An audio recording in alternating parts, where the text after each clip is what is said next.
آپ کا یہ جو ابتدائی میں آپ نے بات چھیڑی نا وہ بڑی اہم ہے جی کہ عام آدمی کے ساتھ کیا ہے. ہاں جی، میں اسی طرف آنا چاہتا ہوں. عام آدمی کے لیے تو یہ ہے کہ جو آئین کے پہلے 40 آرٹیکل ہیں وہ آپ کی بیسک جو انسانی حقوق ہیں ان کی بات کرتے ہیں, بیسک رائٹس کی بات کرتے ہیں. وہ تو یہاں کسی کو ملتے نہیں. عام آدمی تو بیچارہ رل جاتا ہے, اسے انصاف نہیں ملتا. عام آدمی سے جیلیں بھری پڑی ہیں. عام آدمی کے پاس اتنے پیسے بھی نہیں کہ کوئی کو وکیل کر لے. عام آدمی کے پاس اتنے بیچاروں کے پاس سرمایہ بھی نہیں کہ وہ اپنی بیل ہی اپلائی کر لے. اچھا مظہر صاحب, اگر دیکھا جائے وہ ذاتی طور پہ بھی اگر وہ اصلاح کی طرف جانا چاہتا ہے تو تب بھی اسے مجبور کیا جاتا ہے کہ وہ اصلاح نہ اپنی کر سکے, بلکہ اس کے اوپر اور جو ہیں FIR کٹتی ہیں. اور جتنا ہم دیکھتے ہیں کہ ہمارا جو پولیس کا سسٹم جتنا لیتھل ہے اور جس طریقے سے ان کے ساتھ رویہ برتاؤ کیا جاتا ہے, رویہ روا رکھا جاتا ہے, تو اس صورتحال میں تو وہ مزید جو ہے مسائل کا شکار ہوتے ہیں. لیکن یہاں پر اگر سیاستدانوں کی بات کریں تو بہت بڑے بڑے کیس, بہت بڑی بڑی کرپشن, بہت بڑے بڑے پیسوں کے الزامات, لیکن کچھ بھی نہیں ہوتا. اچھا, یہ آپ نے جو بات کی نا کہ پولیس کا نظام بڑا لیتھل ہے, میں نام تو نہیں لوں گا لیکن لاہور پولیس کا ایک آدمی مجھے کہنے لگا, انویسٹیگیشن میں تھا, کہتا سر میں ساری رات اللہ سے معافی مانگتا ہوں کہ مجھے معاف کر دیں, چونکہ ہم پولیس جو کیا کرتی ہے کہ کسی کی بائک چوری ہو جاتی ہے, گاڑی چوری ہو جاتی ہے, ہم ایک کوئی نشئی پکڑتے ہیں, اس پہ اس کی FIR ڈال دیتے ہیں, مجرم پکڑا گیا, اور پھر ہمارے اور کیا ہم ستم کرتے ہیں کہ پھر کوئی دوسری واردات ہوتی ہے وہ بھی اسی پہ ڈال دیتے ہیں, تیسری ہوتی ہے وہ بھی. تو ایک جو نشئی ہم نے پکڑا بے گناہ, اس پہ ہم 70-75 وارداتیں ڈالتے ہیں. تو اس نے کہا اس کا حساب کون دے گا؟ تو میں تو کہنے لگا کہ ساری رات معافی مانگتا ہوں. پولیس تو جی عام آدمی کے لیے گنڈا گردی کا کردار ادا کرتی ہے. عام آدمی بیچارہ تو دھکے کھاتا ہے, اس کو تو یہ انسان سمجھتے ہی نہیں. نہ اسے پولیس میں انسان سمجھا جاتا ہے, عدالتوں میں بھی اس کو انسان نہیں سمجھا جاتا, اسے دھکے پڑتے ہیں. وہ بیچارہ سہما ہوا انسان بن کے رہ گیا اس معاشرے میں. بنیادی طور پر ہمارے معاشرے کا جو ڈھانچہ ہے یہ ناانصافی پہ کھڑا ہے, ظلم کے بنیاد پر کھڑا ہے. اس میں آپ مافیا کے کردار لگا لیں, اس میں آپ سرمایہ داروں کو لے لیں, جاگیرداروں کو لے لیں, تو یہ سارا نظام جو ہے یہ کھڑا ہے ناانصافی کے ڈھانچے پر. تو جو نظام ناانصافی کے ڈھانچے پر کھڑا ہوگا وہ کبھی فلاح نہیں پا سکتا. صحیح, وہ کبھی فلاح نہیں پا سکتا. سجاد ترین صاحب, آپ مجھے بتائیے کہ آپ کا کیا موقف ہے, کیونکہ جہاں ہم سیاستدانوں کے کیسز کی بات کر رہے ہیں, بڑی عدالت کے بڑے فیصلے کی بات کر رہے ہیں اور اتنے بڑے ریلیف کی بات کر رہے ہیں, تو وہاں کیا ہم یہ بھی دیکھیں کہ عام آدمی اگر کوئی چھوٹی سی چوری کرتا ہے, وہ بازار سے چلیں خدا نخواستہ سائیکل ہی اس کے اوپر چوری کرنے کا الزام ہے, تو اس کو سرکاری نوکری نہیں ملتی. تو کیا اس حوالے سے بھی آپ کو نظر آتا ہے کہ اب آئندہ بننے والی اسمبلی قانون پاس کرے گی کہ اس کو بھی سرکاری نوکری ملنی چاہیے اور اس کی بھی یہ نااہلی ختم ہونی چاہیے؟ دیکھیں, آپ نے دو علیحدہ باتیں کی ہیں. ایک بات یہ ہے کہ کیا عام آدمی کے ساتھ کیا ہو رہا ہے, اور دوسرا یہ ہے کہ ان لوگوں کے ساتھ کیا ہو رہا ہے. دیکھیں, پہلی بات یہ ہے کہ کورٹ نے جو فیصلے کیے ماضی میں, اگر وہ اپنی تاریخ درست کرنے جا رہے ہیں اور چیزوں کو درست کرنا چاہ رہے ہیں. میں آپ کو ایک واقعہ سناتا ہوں, مجھے یہ یاد ہے, یقیناً مظہر صاحب کے بھی یہ علم میں ہوگا, کہ جب 18ویں ترمیم ہو رہی تھی تو اس وقت میاں نواز شریف کو آصف علی زرداری صاحب نے ایک میسج بھیجا, اور وہ میسج اسفندیار ولی اور حاصل بزنجو صاحب لے کے گئے تھے, اور انہوں نے کہا تھا کہ 58(2)B والا جو ہے یہ تاحیات نااہلی اور جس میں مدت ہی نہیں لکھی, اس کو ویسے ہی ختم کر دیا جائے, کیونکہ صادق اور امین جو ہے وہ عام آدمی کے لیے ہونا ناممکن ہے, عام آدمی ہو نہیں سکتا, تو یہ ختم کر دی جائے. تو اس وقت میاں نواز شریف صاحب نے انکار کر دیا تھا, پھر اسی کے تحت ہی وہ نااہل ہوئے تاحیات. اب جب اس میں آئین میں اس چیز کی کوئی لمٹ نہیں لکھی ہوئی کہ یہ کتنا ہوگا, تو اس سے جو ہمارے ججز صاحبان ہیں وہ پھر اپنے یہاں کے جو ججز ہیں وہ تو پھر آپ کو پتہ ہے نا کہ افتخار چودھری صاحب تو ارباب رحیم صاحب کو اس بات پہ بلا لیتے تھے کہ جی وہاں ٹریفک رکی ہوئی ہے اتنی دیر, چیف منسٹر کیا کر رہا ہے. تو یہ اب پاکستان کے جو پولیٹیشین ہے, جو پاکستان کی سیاسی کلاس ہے, ان کو یہ دیکھنا ہوگا کہ ہم نے آئین میں کیا کیا ترامیم کرنی ہے. یہ ترمیم ضیاء الحق نے کی تھی. میں سمجھتا ہوں کہ 18ویں ترمیم کے وقت ان سے یہ غلطی ہوئی ہے کہ جو ضیاء الحق کے زمانے کی ترمیم تھی ان کو ختم کرنا چاہیے تھا. لیکن میاں نواز شریف صاحب اس وقت مننے کے لیے تیار نہیں تھے, وہ بات نہیں مان رہے تھے. وہ یہ سمجھ رہے تھے کہ شاید سارے نائل پیپلز پارٹی والے ہوں گے, ANP والے ہوں گے اور دوسری جماعتوں سے ہوں گے. شاید میری طرف حالات تبدیل نہیں ہوں گے, تو حالات کا رخ تبدیل ہوتے تو کوئی پتہ نہیں چلتا. تو اب جو اسمبلی آئے گی میں سمجھتا ہوں ان کو یہ ترامیم دیکھنی پڑیں گی کہ کون کون سی ایسی ترامیم ہیں. دیکھیں جی, کسی بھی آدمی کو سیاست سے باہر کرنے کا حق صرف پاکستان کی عوام کو ہونا چاہیے, یہ نہیں ہونا چاہیے. اچھا, جو اگر کوئی آدمی آپ سے خوش ہے تو آپ جا رہے ہیں, اگر آپ سے ناراض ہو گیا تو آپ کو نکال دیا جائے, ایسا نہیں ہونا چاہیے. سجاد ترین صاحب, یہ تو آپ نے سیاسی نظام کی اور سیاسی ترامیم کی بات کی ہے. اگر اسی کے ساتھ میں آپ نے کہا کہ 2 جہتیں ہم نے بیان کی اور اسی دوسری جہت کی طرف بھی جائیں, تو کیا آپ کو لگتا ہے کہ یہ سارے کے سارے اپنے سیاسی نظام کو, اپنے سیاسی فائدوں کو تو مضبوط کریں گے, لیکن وہ جس عام آدمی کی آپ بات کر رہے ہیں کہ اس کو ان کے پاس اختیار ہونا چاہیے اندر یا باہر رکھنے کا, تو کیا اس کو یہ اختیار ملے گا؟ دیکھیں, میں آپ کو عرض کروں, بات یہ ہے کہ آپ نے یہ بات کی نا کہ عام آدمی کے لیے, مظہر صاحب نے بھی کہا کہ عام آدمی کو انصاف کے لیے بہت خوار ہونا پڑتا ہے. اور مظہر صاحب کو پتہ ہے کہ 2-4 کیسز میں مجھے ذاتی بھی اس بات کا تجربہ ہے.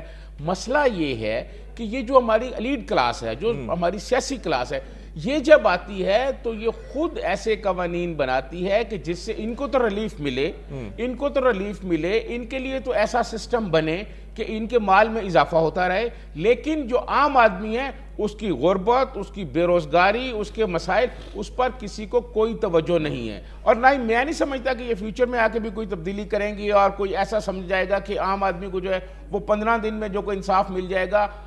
لوور کورٹس میں چلے جائیں آپ, متحد عدالتوں میں آپ کو بغیر پیسے دیے ایک کاغذ نہیں ملے گا, ایک کاغذ کی نقل نہیں ملے گی. اب میں عرض کروں, ہم نے تو وہ دور بھی دیکھا, مظہر صاحب تو اس دور میں زخمی بھی ہوئے جب چودھری اعتزاز نعرے لگاتے تھے دھرتی ہوگی ماں کی جیسی, اور چیف جسٹس کی بحالی کے لیے افتخار چودھری کے لیے یہاں بہت کچھ ہوتا رہا, اور دھرتی ہوگی ماں کے جیسی. پھر ہم نے دیکھا وہ کون سی دھرتی تھی ماں کی, اعتزاز جو نعرے لگا رہے تھے. جب وہ آئے افتخار چودھری صاحب بحال ہو کے, وکیلوں کی فیسوں میں اضافہ ہو گیا, ان کی من پسند کے لوگ جو ہیں وہ جج بن گئے, اور غریب آدمی جو ہے اس کے ساتھ کیا ہوا مجھے خود چودھری اعتزاز نے بتایا تھا, آپ کنفرم کر سکتے ہیں, وہ زندہ ہے. انہوں نے کہا کہ جب افتخار چودھری بحال ہوئے تو میں نے ان کو کہا کہ آپ نے اپنے سامنے کم فیصلے لگانے ہیں, اپنے سامنے کم کیس لگانے ہیں, آپ نے مختلف ہائی کورٹس میں جانا ہے اور لوور کورٹس کے وہاں مقدمات منگوا کے پڑھنے ہیں.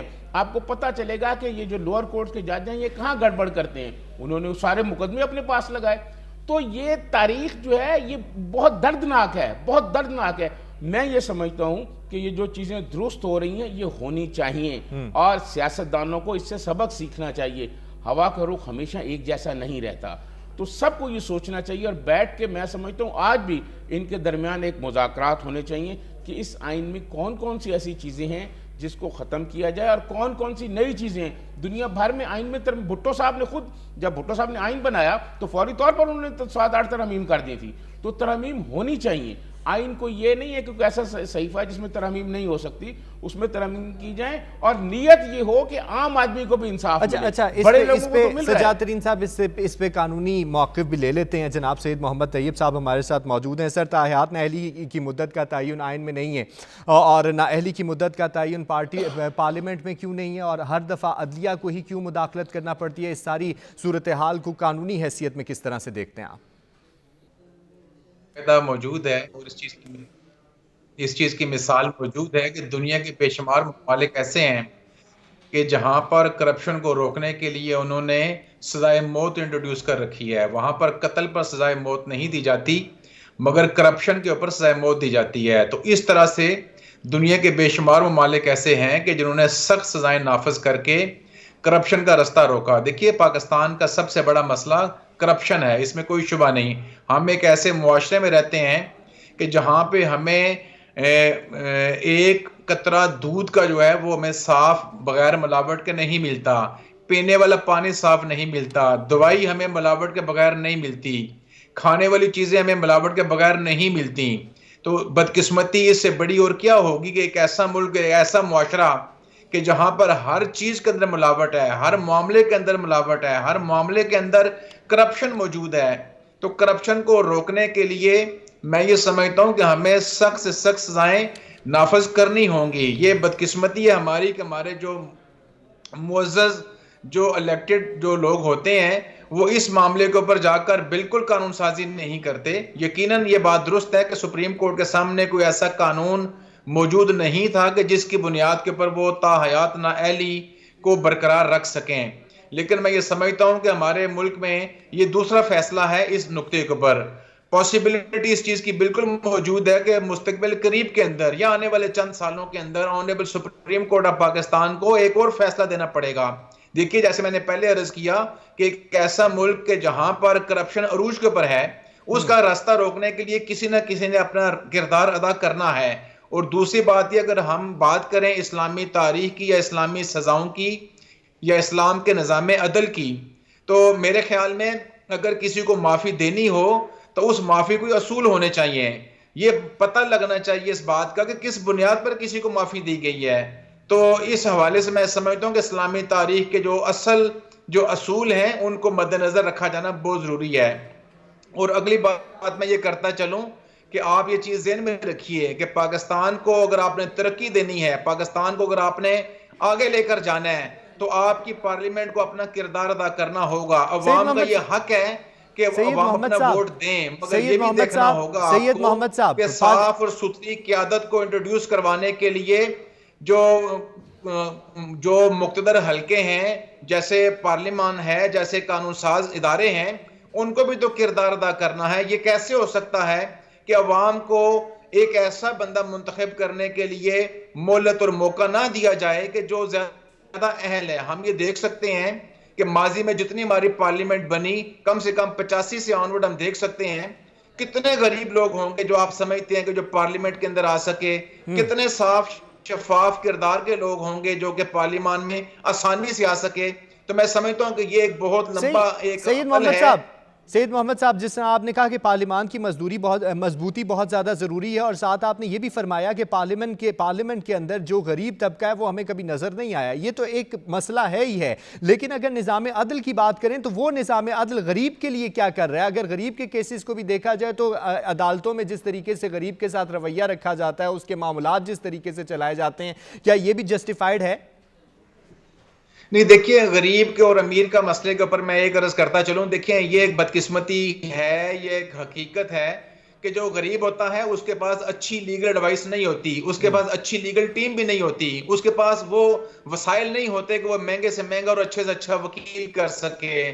اس کے مقابلے پہ اگر ہم دیکھیں تو جو ایک آدمی نسبتاً ایک زیادہ بڑے فوٹنگ پر بیٹھا ہوتا ہے اس کو یہ اپرچونٹیز اویلیبل ہوتی ہیں کہ وہ اچھی لیگل ٹیم رکھ سکتا ہے, وہ قانون کو سمجھتا ہے, قانون کی کمزوریوں کو سمجھتا ہے, حتیٰ کہ اس کے پیچھے جو قانون سازی کا جو عمل ہے اس کے اوپر بھی متاثر ہونے کی کیفیت پوزیشن میں ہوتا ہے. تو اس لیے یہ تو چیز میرے خیال میں کم و بیش دنیا کے ہر ملک اور ہر معاشرے کے اندر ہم دیکھ سکتے ہیں کہ یہ چیزیں پائی جاتی ہیں. لیکن دیکھنا یہ ہوگا ایک قانون کے اور انصاف کے اصول ہیں اور ایک اخلاقیات کے اصول ہیں. میں یہ سمجھتا ہوں کہ ایک ایسا آدمی جو اپنے آپ کو عوام کے سامنے قیادت کے لیے پیش کرنا چاہتا ہے, وہ کوئی بھی ہو, تو اس کا کردار, اس کا ماضی بالکل صاف ہونا چاہیے. کسی قانونی عمل کے ذریعے اس کو اگر ریلیف مل جاتی ہے تو میں سمجھتا ہوں کہ یہ چیز ناکافی ہے, کیونکہ اپنے آپ کو بہتر قیادت کے طور پر عوامی نمائندگی کے لیے پیش کرنا جو ہے یہ بہت بڑی چیز ہے. اور اس حوالے سے میں یہ سمجھتا ہوں کہ عوام کو بھی دیکھنا ہوگا کہ وہ جس کو بھی ووٹ دیں گے یا جس کو وہ منتخب کرنا چاہتے ہیں وہ ایسے لوگ ہونے چاہیے, ایسی جماعت ہونی چاہیے, کوئی بھی ہو جس کا ماضی بھی صاف ہو, جس کے اوپر کوئی داغ نہ ہو. دیکھیے ہمارے سامنے اسلام کی تاریخ موجود ہے. حضرت عمر خلیفہ وقت ہیں, وہ ایک جگہ خطاب کر رہے ہیں اور ایک ان کے سامنے آدمی کھڑا ہوتا ہے, وہ ان سے سوال کرتا ہے کہ آپ بتائیے آپ خلیفہ وقت ہیں, یہ لباس آپ کا کس طرح بنا؟ ان کو اس چیز کی وضاحت پیش کرنی پڑتی ہے کہ اس لباس کی جو ایک چادر ہے یہ میرے بیٹے کے حصے میں آئی تھی, اس سے میں نے لے کر یہ لباس بنایا. تو میں یہ سمجھتا ہوں کہ اسلام کی تاریخ بہت واضح ہے, اسلام کے احکامات بہت واضح ہیں, ہمیں اسی سے ہی تعلیم لینی چاہیے اور اسی کے اصولوں کو اخذ کرتے ہوئے قانون سازی بھی کرنی چاہیے اور اسی کے تحت ہمارے فیصلے بھی آنے چاہیے.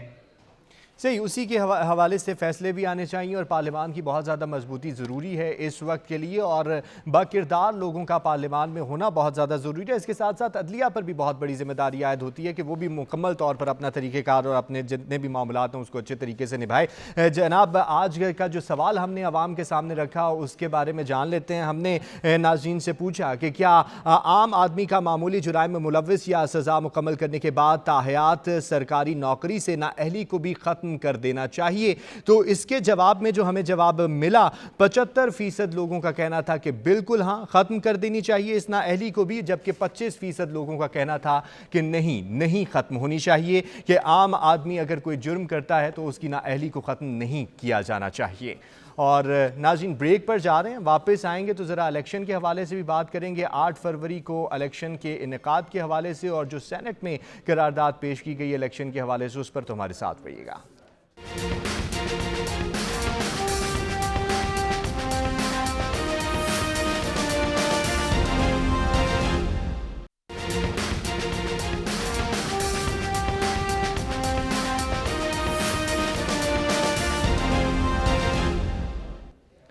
ویلکم بیک جی۔ ناظرین، الیکشن کے حوالے سے ذرا بات کریں گے کہ چیف جسٹس صاحب نے کہا کہ الیکشن کی تاریخ پتھر پر لکیر ہے، تو کیا یہ واقعی لکیر ثابت ہوگی؟ کیونکہ جس طریقے کے معاملات چل رہے ہیں اور دیگر سیاستدان بھی بارہا کہہ رہے ہیں الیکشن آگے ہونے چاہیے، الیکشن پیچھے ہونے چاہیے، کچھ کہتے ہیں کہ 8 فروری کو ہی الیکشن ہونے چاہیے۔ بڑی چہمگوئیاں ہم نے الیکشن کے حوالے سے سنی، لیکن آج کے پروگرام میں ہم بات کرنے کی کوشش کریں گے کہ کیا واقعی سیاستدان 8 فروری کے حوالے سے تیار ہیں بھی یا نہیں۔ اور بلاول بھٹو زرداری صاحب نے کہا کہ اقوام متحدہ میں بھی قرارداد اگر پیش کر دی جائے تب بھی الیکشن 8 فروری کو ہونے چاہیے، لیکن ہم نے یہ بھی دیکھا کہ سینٹ میں ان کی جانب سے ان کی نمائندگی کرنے والے سینیٹر وہاں پر ہمیں خاموش نظر آئے۔ صورتحال کیا تھی اس حوالے سے بھی بات کریں گے، اور اس قرارداد کی قانونی حیثیت بھی جاننے کی کوشش کریں گے کہ کیا چند جو سینیٹرز ہیں وہ قرارداد میں ہاں کرتے ہیں، قرارداد پاس ہوتی ہے تو اس کی قانونی حیثیت کیا ہوتی ہے۔ مظہر برلاس صاحب، سر فرمائیے گا، 8 فروری الیکشن کی چہمگوئیاں اور ساری صورتحال آپ کے سامنے ہے، اور ابھی مولانا فضل الرحمان صاحب کی آپ نے کل بھی گفتگو سنی، اور ابھی جس دیگر سیاستدان بات کر رہے ہیں، بلاول بھٹو زرداری صاحب نے بھی کہا کہ اقوام متحدہ میں بھی اگر قرارداد ہو جائے تو 8 فروری کو۔ لیکن اتنا زیادہ الیکشن کو لے کر سیاستدانوں کی گفتگو میں تفاوت کیوں ہے؟ وہ بار بار الیکشن کو لے کر اتنی چہمگوئیاں کیوں کر رہے ہیں، اور اس کو اتنا زیادہ پہاڑ کیوں اس بات کو بنا رہے ہیں؟ آپ کو کیا لگتا ہے کہ سارے الیکشن کے لیے تیار ہیں؟ جی حسن صاحب، الیکشن سے پہ بات کرنے سے پہلے میں 2-3 باتیں کروں گا جو پچھلے سیگمنٹ میں ہوئی۔ جی، وہ مختصراً یہ ہے کہ ایک تو یہ سجاد ترین صاحب نے درست فرمایا کہ یہ کامرانہ دور میں ترمیم ہوئی تھی، صادق اور امین والی۔ تو مجھے حیرت ہے کہ پاکستان کی سیاسی جماعتیں اسے 2/3 اکثریت سے ختم کیوں نہیں کر سکی۔ اچھا، پیپلز پارٹی کے پاس تو 2/3 اکثریت کبھی آئی نہیں، لیکن میاں نواز شریف کے پاس 2 مرتبہ آئی، مگر وہ یہ ترمیم کرنے میں ناکام رہے کہ نااہلی کو ختم کر دیا جائے۔ اب یہ جو دھرتی ہوگی ماں کی جیسی یہ بات کی، وہ ٹھیک ہے، درست ہے، عدلیہ تحریک میں یہ بات ہوتی رہی، لیکن پھر تو وہ عدلیہ کا رویہ ایسا رہا کہ انہوں نے ماں یاد کرا دیتی۔ ٹھیک ہے، اب یہ جو آپ کے وکیل صاحب تھے جو قانونی امور پہ آپ نے لیے تھے، وہ قانون کی بات تو شاہ جی کر نہیں رہے۔ شاہ جی کہہ رہے ہیں کہ جناب پارلیمنٹ کو یہ کرنا چاہیے، لوگوں کو یہ کرنا چاہیے، اور اسلام یہ کرتا ہے۔ وہ یہ تو شاہ صاحب ہم نے بہت سنا پڑھا، اور یہ تجزیہ تو کرنے کے لیے سجاد ترین ہی کافی ہیں۔ یہ تو آپ سے ہم نے ترمیم پوچھا ہے کہ قانونی رائے دیں، تو میرا خیال آپ کو قانونی رائے دینی چاہیے۔ الیکشن جی آپ کہہ رہے ہیں پتھر پہ لکیر ہے۔ کیا پہلی بات یہ ہے کہ یہ آئین کے مطابق الیکشن ہو رہے ہیں؟ بالکل نہیں ہو رہے۔ آئین تو کہتا تھا 90 روز میں کرائیں، تو الیکشن تو پہلے ہی غیر آئینی ہو چکے ہیں۔ اچھا، آئین کے مطابق نہیں ہو رہے۔ صحیح، آئین تو 90 روز کی بات کرتا ہے، تو غیر آئینی کام تو پہلے ہو چکا ہے۔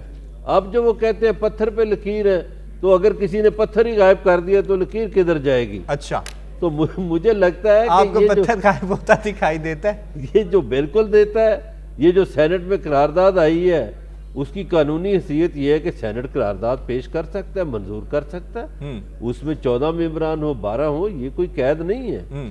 ایک قرارداد پاس ہوئی ہے، اس کی قانونی حیثیت ہے، اور میرا خیال ہے کہ سپریم کورٹ میں جب یہ کیس سنا جائے گا، لگے گا تو سپریم کورٹ کے بہت سے لوگ یہ کہنے پہ مجبور ہوں گے کہ دیکھیے پارلیمنٹ سپریم ہے، ہمیں پارلیمنٹ کی بات ماننی چاہیے.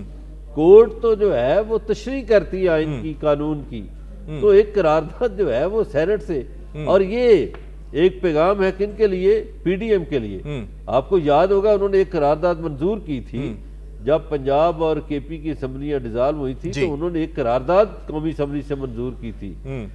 اب وہ جو اس وقت غیر آئینی کاموں کی حمایت کرتے تھے، اب ان کے سامنے ان کے اپنے کام آ گئے ہیں. تو مجھے نہیں لگتا کہ الیکشن ہو سکے.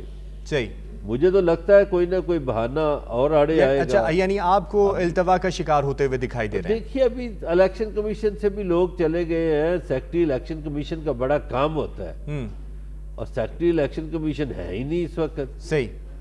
تو کیسے کام چلے گا؟ صحیح. پھر ابھی موسم کی سختیاں اور آنے اچھا، والی موسم کی سختیاں اور آنے والی ہیں. سجاد ترین صاحب سے بھی جان لیتے ہیں. سجاد ترین صاحب، آپ بتائیے گا کہ سینٹ میں پاس ہونے والی قرارداد آئندہ ہونے والے الیکشن پر اثر انداز ہو سکتی ہے؟ اور ساتھ یہ بھی فرمائیے گا، پاکستان پیپلز پارٹی کی جانب سے بلاول بھٹو زرداری صاحب آج تو کہہ رہے ہیں کہ اقوام متحدہ میں بھی قرارداد پیش ہو جائے تو الیکشن تو ہو کے رہیں گے، لیکن اس دن سینیٹر بہرمند تنگی صاحب خاموش کیوں دکھائی دیے؟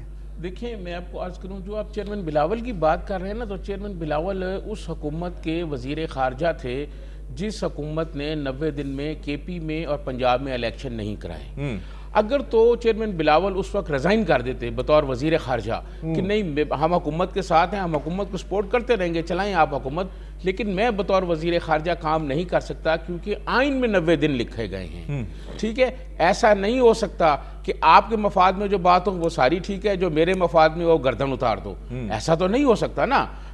اسی لیے میں تھوڑی سی وہ بات کرنا چاہ رہا تھا جو آپ نے ملازم والی بات کی تھی. اب سرکاری ملازم کا جو آپ نے سروے کرایا، عوام سے پوچھا ہے، تو میں آپ کو یہ بتا دوں کہ جس آدمی کو اب سزا ہوگی، کسی کو بھی اب عمر قید نہیں ہوگی، تاحیات کوئی بھی نااہل نہیں ہوگا کہ جی تاحیات نااہل کر دیا گیا ہے. اب وہ سرکاری ملازم پر بھی وہی قانون لگے گا جس کا آج فیصلہ ہوا ہے، اور سیاستدان پہ بھی وہ لگے گا جو آپ نے تھوڑی دیر پہلے پول میں اپنے میں یہ کہا ہے. کیونکہ قانون لیکن ترین صاحب یہ تو وقت بتائے گا نا کہ اس غریب کو کتنی آسانی سے سرکاری نوکری ملتی ہے، کیونکہ وہ تو پہلے اس بیچارے کو نوکری نہیں مل رہی، نوکری کے لیے وہ سرگرداں ہیں، بلکہ اس نے 1 کروڑ نوکریوں کے وعدے بھی سن لیے. پھر اس کے بعد ہر آنے والی پارٹی بھی ابھی اسے نوکریوں کے وعدے دعوے کر رہی ہے کہ آپ نے جو بات کی کورٹ نے فیصلہ کر دیا، اسی کورٹ نے فیصلہ کیا، جسٹس جواد احمد خواجہ نے، کہ آئندہ سرکاری زبان اردو ہوگی. جی، اردو میں ہی سارے فیصلے ہوں گے. آج تک امپلیمنٹ نہیں ہو سکا. بدقسمتی سے سپریم کورٹ نے اپنے فیصلے کی دھجیاں بکھیری. انہوں نے وہ فیصلہ جس پہ اردو لاگو کرنے والی بات تھی وہ بھی انگریزی میں دیا، اور آج تک فیصلے انگریزی میں دیے جا رہے ہیں. اس کو ہم کیا کہیں گے؟ یہ مظہر صاحب نے جو بات کی ہے، اس پہ استاد دامن کا ایک شعر یاد آ گیا ہے، لالی اکھیاں دی پئی دس دیئے، روئی اسی بھی سو روئی تسی بھی ہو. صحیح، یعنی کہ رونا دھونا تو دونوں طرف سے ہے، لیکن معاملات چل نہیں رہے. جناب سید محمد طیب صاحب فرمائیے گا، مظہر برلال صاحب نے بڑا ہی اہم نقطہ اٹھایا ہے، اور انہوں نے کہا ہے کہ جو الیکشن 90 دن میں ہونے تھے وہ تو ہوئے نہیں، تو اب جو صورتحال ہے وہ ساری کی ساری غیر آئینی صورتحال ہے. تو آپ کیا کہیں گے، قانون کیا کہتا ہے؟ دیکھیے، بات یہ ہے کہ اگر کوئی قانونی یا آئینی تقاضا ہو بر وقت پورا نہ ہو تو اس کا مطلب یہ تو نہیں ہو سکتا کہ اب اس کام کو کرنے کی معافی مل گئی ہے. جیسے ہم دیکھتے ہیں کہ اگر کوئی آدمی جرم کرتا ہے، تعزیری جرم کرتا ہے، نہیں کرنا چاہیے، مگر اگر جرم کا ارتکاب ہو جائے اس کی سزا لکھی گئی ہے. ہونا تو یہ چاہیے تھا کہ جو بھی اس تاخیر کے ارتکاب کرنے والے لوگ ہیں ان کو قانون اور آئین کے مطابق سزا دی جاتی، مگر ایسا نہیں ہوا. لیکن اس کے باوجود یہ تو نہیں کہا جا سکتا کہ چونکہ پہلے 90 دن میں الیکشن نہیں ہوئے تو اب الیکشن نہ کروائے جائیں. جہاں تک موسم کی بات ہے، دیکھیے بنگلہ دیش ہمارے ساتھ پڑوسی ملک ہے، وہاں پر الیکشن کا انعقاد ہوا، اور یہ قانونی اور ایک آئینی تقاضا ہے، ایک ضرورت ہے اس چیز کی کہ انعقاد کروایا جائے انتخابات کا. آپ کے سامنے یہ چیز موجود ہے کہ آئی ایم ایف کی بھی یہ ایک شرط موجود ہے کہ جو اگلی آپ کو ادائیگی کرنی ہے قسط کی، انہوں نے وہ بھی منتخب حکومتوں کی جانی ہے. تو میں سمجھتا ہوں کہ ہر اعتبار سے اگر دیکھا جائے تو یہ قانون کے اوپر عمل درآمد تو ہو کے رہنا ہے. یہ بات کہ الیکشن ہوں گے یا نہیں ہوں گے، میں یہ تو نہیں کہہ الیکشن نہیں ہوں گے، چونکہ جو ظاہری حالات ہیں اس کے اندر کوئی ایسی وجہ نظر نہیں آتی ہمیں کہ ہم یہ کہیں کہ یہ الیکشن نہیں ہو سکتے. اور جہاں تک سینٹ کی قرارداد کا تعلق ہے، بہت ادب کے ساتھ میں عرض کروں گا کہ کسی بھی ہاؤس کو یہ اختیار نہیں ہوتا کہ وہ آئین کے خلاف قانون سازی شروع کر دے۔ دیکھیے آئین پاکستان بالکل واضح ہے، اس کے اندر لکھا ہوا ہے کہ الیکشن کا انعقاد ہونا ہے اپنے وقت کے اوپر، تو وہ ہاؤس جو کہ اپر ہاؤس کہلاتا ہے کانسٹیٹیوشنل لینگویج کے اندر، اس کے 14 معزز ممبران کو یہ حق تو نہیں دیا جا سکتا کہ وہ 25 کروڑ عوام سے ان کا جو حق ہے ووٹ کا اس کو چھین لیں۔ میں یہ سمجھتا ہوں کہ ہماری آئینی تاریخ کی یہ ایک منفرد اور ایک اپنی نوعیت کی ایک مثال ہے کہ جس کے اندر ہم یہ دیکھتے ہیں کہ اپر ہاؤس کے 14 معزز ممبران نے ایک ایسی قرارداد کے اوپر اپنا ووٹ دیا کہ جس کا آئین اور قانون سے قطعاً کوئی تعلق نہیں۔ اس کی اگر لیگل ویٹیج دیکھی جائے، اس کی لیگل کوئی ویٹیج نہیں۔ دیکھیں قرارداد کا مطلب یہ ہوتا ہے کہ یہ ایک ہاؤس کی ایک اوپینین ہے، ہاؤس کی ایک آراء ہے، آراء کے علاوہ یا موقف کے علاوہ اس کا اور کوئی قانونی آئینی وزن نہیں۔ اچھا سر، الیکشن کمیشن کا کیا موقف ہو سکتا ہے اس صورتحال پہ؟ الیکشن کمیشن کا کیا موقف ہو سکتا ہے اس صورتحال پہ؟ دیکھیے الیکشن کمیشن آف پاکستان کے اوپر یہ قرارداد کوئی بائنڈنگ نہیں ہے، ان کے اوپر بائنڈنگ جو ہے وہ کانسٹیٹیوشن آف پاکستان ہے، اور جو آنریبل سپریم کورٹ کی ججمنٹ ہے اس کی ویٹیج زیادہ ہے۔ میں نے عرض کیا نا کہ یہ قرارداد ایک اوپینین کہہ سکتے ہیں ہم اس کو، اس کے زیادہ کچھ بھی نہیں۔ اور دوسری بات عرض کر دوں، دیکھیے جو رولز آف بزنس بنے ہوئے ہیں ہاؤسز کے، اس کے اندر بھی یہ لکھا ہوا ہے کہ کون کون سی قراردادیں جو پاس ہو سکتی ہیں، کون کون سی قرارداد پاس نہیں ہو سکتی۔ پھر دیکھیے اس قرارداد کے اندر پراپر پروسیجر بھی اڈاپٹ نہیں ہوا، کورم کا بھی ایشو تھا، آنریبل چیئرمین جو ہیں وہ بھی قانون کو اور پروسیجر کو بہت اچھی طرح جانتے ہیں۔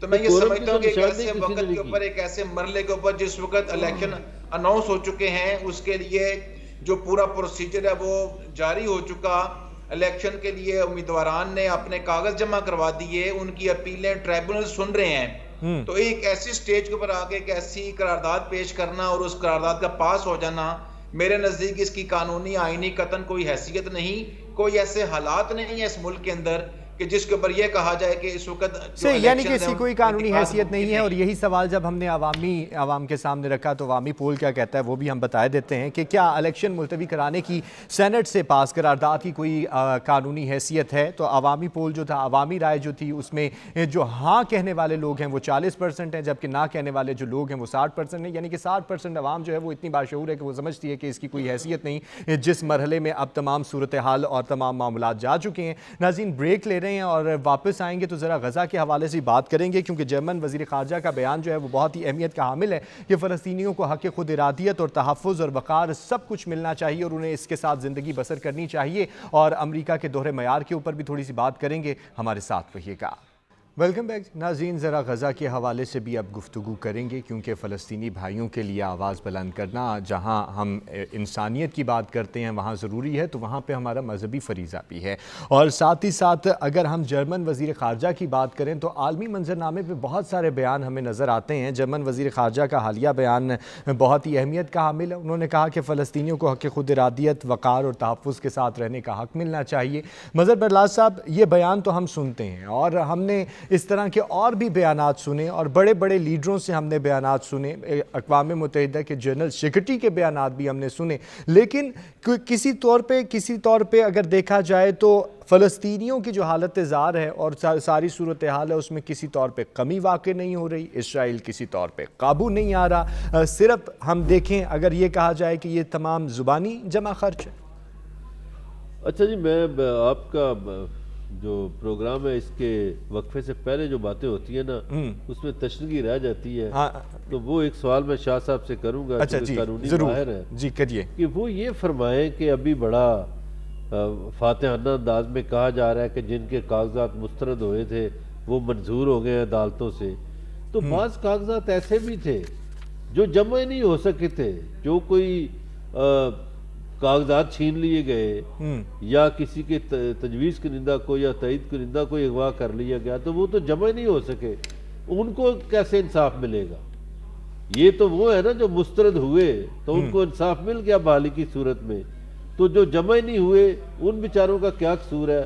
وہ کیا اس ملک کے شہری نہیں ہیں؟ ان کو انصاف کیسے ملے گا؟ اب آ جائیے غزہ کی طرف۔ دیکھیے یہ جو بات کی ہے نا جرمن نے یہ بھی بات غلط ہے. حق خود اور ارادیت فلسطینیوں کو کیوں ملنا چاہیے؟ بالکل. او بھائی یہ کیوں نہیں وہ بات کرتے کہ اسرائیلی وہاں قابض ہیں، اسرائیلی وہاں سے چلے جائیں. وہ تو فلسطینیوں کی سرزمین ہے.